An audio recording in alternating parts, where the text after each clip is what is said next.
আমার ছেলে মেন্টালি ছিল ভালো, তারপরে ছুটি দেয় 2 মাস 1 মাস ছুটি কাটিয়ে আবার বাড়ি আসে। সমস্যা আছে। হ্যাঁ, উনি 10 সালে একবার পাবনায় খাটছে, আর ঢাকা শুরু শ্যামলীতেও 2 বার ছিল। আমার ছেলে মেন্টালি ছিল। এটা কবে থেকে তার মানসিক সমস্যা? ওই 10 সালে থেকে 10 সালে চাকরি পাওয়া কালীন। চাকরি পাওয়ার পর থেকে তারপরে চিকিৎসা কিভাবে হয়েছে? চিকিৎসা সরকারিভাবে চিকিৎসা দেয়, সরকারে ওখানে ওরকম করে, সরকাররা নিয়ে এসে ওখানে মেন্টালি ভর্তি করে দেয়। ভালো হওয়ার পরে কি ভালো, তারপরে ছুটি দেয় 2 মাস 1 মাস ছুটি কাটিয়ে আবার বাড়ি আসে। আপনাদের পরিবারের সাথে তার সম্পর্ক কেমন? ওরে আল্লাহ, আমাদের পরিবারের সাথে সম্পর্ক বলে ধরে না, খুব ভালো। আপনাদের সাথে কখনো রাব ব্যবহার বা খারাপ আচরণ এরকম কোনো কিছু করছে? না কোনো খারাপ ব্যবহার করে। একটা যেটা চাকরি করে বাইরে থাকে তাদের ডিসিপ্লিন আলাদা হবে না, কি করে তা আমাদের সাথে রাব ব্যবহার করে? কোনো বিষয় নিয়ে কোনোদিনই রাব ব্যবহার করে না। পারিবারিক কোনো ঝামেলা ছিল কি? সম্পত্তি বা ভাই ভাই কোনো বা তাদের স্বামী স্ত্রীর কোনো? স্বামী স্ত্রীর কোনো পারিবারিক আমাদের কোনো ঝামেলাই নাই। তাহলে মানসিক যে সমস্যা সেই সমস্যাটাই সে ভুগছিল। সেই সমস্যাই ভুগছে। আপনার সাথে সর্বশেষ কথা হয়েছে কবে তার? গত রাত 8টার সময়। তার তখন আপনার সাথে কি কথা হয়? কি বলছে যে আমি, ও বললো যে মা ভালো আছে, তো আমি যে হ্যাঁ মা ভালো আছি। তো বললো যে আব্বা কি করছে? তো আমি বললো তোমার আব্বা শুয়ে আছে। তো বললো যে শুয়ে আছে, তো আব্বাকে দাও। তাই কাটিয়ে দিল, দিশারি আবার কল দিল। তো বলছে যে আব্বাকে দাও। তা ওর আব্বার সাথে কথা হলো যে খালি মাস্টার বললো যে তাই হেলে কবে ছুটিতে আসবি, তাই বললো। তো ও আবার বললো যে হেলে ছুটির দরখাস্ত দিয়েছি, দেখি ছুটিতে আসবে। তো সে কদিন কি ছুটিতে আসবে ওরা বাবা বলছে। তো তখন বলছে যে তাই হেলে দেখি 10 দিন কি ছুটি দেয় নাকি, 10 দিন কি দিলে 10 দিন ফিরে আসবে। ঠিক আছে, তাহলে তুই আয়, সমস্যা যেন হয় না, ভালোভাবে আসিস, এটাই ওর শেষ কথা।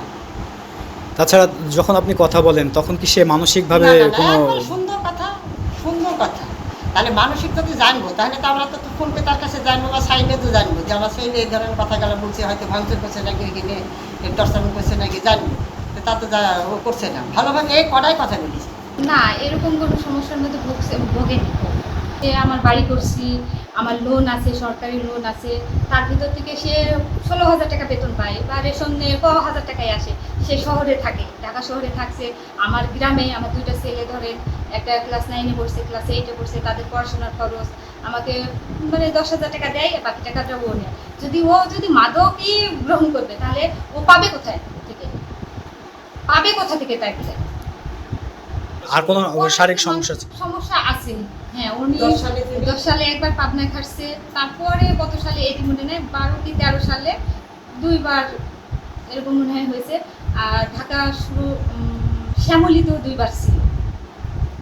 হ্যাঁ, এটা হচ্ছে সরকারিভাবেই হচ্ছে, সে চাকরির পরেই তো তার মানসিক সমস্যাগুলো। 5 সালে চাকরি পাইছে, তারপরে আচ্ছা, এরপরে তো চিকিৎসা হচ্ছে সরকারিভাবে, যেটা আপনি বলতেছেন। সরকারিভাবেই চিকিৎসা নিচ্ছে। মাঝে কি সে একেবারে বাড়িতে চলে এসেছিল বা চাকরিতে যাবে না এরকম কোনো কারণে কি সে বাড়িতে অবস্থান করছিল দীর্ঘদিন?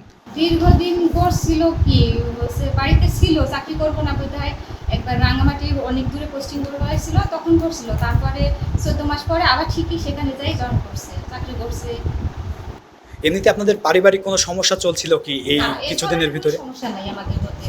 আমি বলছি না যে আমার হচ্ছে সবাই বলে যে হচ্ছে অনেক পুলিশ আছে বলে যে আপনারা কি প্রেম করে বিয়ে করছেন? আমি বলি না, আমাদের পারিবারিকভাবে বিয়ে করছি, আমাদের কোনো সম্পর্ক করে না, পারিবারিকভাবে। কিন্তু সবাই মনে করে যে প্রেম করে বিয়ে। আপনাদের বিয়ের কত বছর হচ্ছে? 6 সালে আগস্টে বিয়ে হয়েছে, 18 বছর। 18 বছর। আমার ছেলে 2টা, দুইটা। কি করে ওরা? ওরা পড়াশোনা করে। দুজনের নাম যদি একটু বলতেন। বড়টার নাম সাব্বির আহমেদ আলমাস, ক্লাস 9-এ পড়ে, আর ছোটটার নাম সাইমুন আহমেদ আলভি। সর্বশেষ আপনার হাজবেন্ডের সাথে আপনার যোগাযোগ হয় কবে? আপনারা কথা বলেছেন কবে? শুক্রবার রাত্রে। শুক্রবার রাত্রে। হ্যাঁ, ওই আপনারা যে সময় কথা বলেন তার মানসিক চিন্তা ভাবনা কি ছিল বা? কথাবার্তা বলে খুব অল্প, মানে যখন মানসিক সমস্যা হয় তখনই খুব অল্প কথা বলছে। মানে কথা বলার পরে মোবাইলে পাইনি, বন্ধ হয়ে গেছে। মানে গতকালকেও হচ্ছে ফোন দিছি 10:30টার সময়, ফোন দিয়ে দেখছি যে ফোন হচ্ছে বন্ধ। কী ব্যাপার, ফোন বন্ধ, এরকম করেই করছি, চিন্তা করছি। তারপর আমার শাশুড়ি হচ্ছে ভোরবেলায় যখন আরাম স্যার ফোন দিয়েছিল, তখন বললো কাউসারের সাথে কথা হয়েছে, 8:30টার পরে আমার কথা হয়েছে। তো আমি বলছি ঠিক আছে। তারপরে হচ্ছে তো আরাম স্যার তো এগুলো কথাগুলো সব কিছু হয়েছে। আপনারা এই ঘটনা জানছেন কখন? ভোর 3টার সময়। কারা জানাচ্ছে? এটা কি ঢাকা থেকে জানাইছে? ডিপার্টমেন্ট থেকে জানাইছে। ডিপার্টমেন্ট থেকে জানাইছে। আপনার আরও একজন দেবর আছে, উনিও কি পুলিশে চাকরি করে? তাছাড়া আপনাদের কোনো ধরনের তো পারিবারিক দ্বন্দ্বও না, নাই বা কোনো দ্বন্দ্ব কিছু নাই? কোনো কিছু নাই। আম, দেখছেন তো আমার বাড়ি ঘর আহ, দেখুন কি। আপনারা তাহলে মন্তব্য করতে চাচ্ছেন কি যে মূলত মানসিক হ্যাঁ, ভারসাম্যহীনতার মানসিক কারণে এই সমস্যায় ধরনের গেছে। ঘটনা ঘটেছে? জি জি এটাই।